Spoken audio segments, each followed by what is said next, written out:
Thank you for allowing us to have this time. It's nice to follow up on this. We believe this issue comes down to a few things. We believe that the proposition is using fear tactics instead of logic and reason. They throw out words like cancer and say that now we're all dying from these things, but they don't have any evidence about that. What health risks? You can't put a pesticide in a crop. They have two examples that they've talked about. You can't put a pesticide in a crop. They said that there's this DT thing. You can't put a pesticide in a crop. You can genetically modify a crop, a soybean, to make it grow faster, to be resistant from a bug, to introduce something. But there's no pesticide, which is an inorganic substance, that you can add to a crop. That would be a biohazard. It just doesn't make sense. So I think you guys are a little confused about what we're talking about.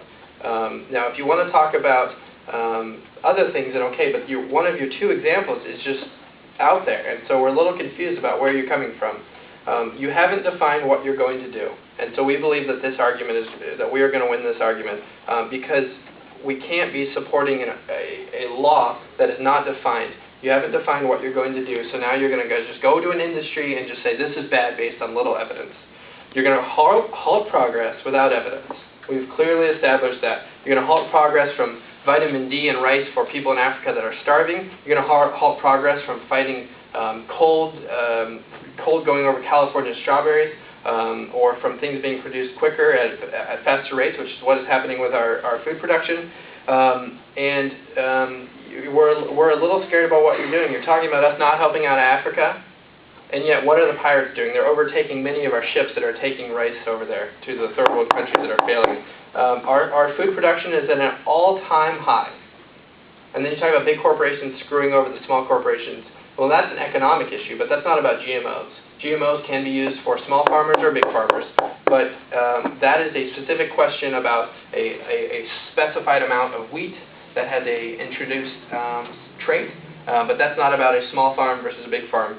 And we talked about big farms. You talked about big farms being the only ones that are profiting from this, but clearly we all are. Because if we have better production of strawberries in California, we're all eating better. If we have people that aren't dying from rice, from vitamin D deficiency in Africa, then we're all doing better. So clearly we've established that there's a lack of evidence on your part. With respect, we say that we have a question about where you draw the line, about from seedless grapes or from whatever. If you're going to discourage this, we don't know what you're talking about. We've laid a strong positive showing of the current situation with great economic benefit and great prosperity that we've cherished from this. We've talked to you about the personal health, how it is safe, FDA approved, and about how scientific advancement has got us this successful and this great as a country and as a world so far. So thank you so much for your time.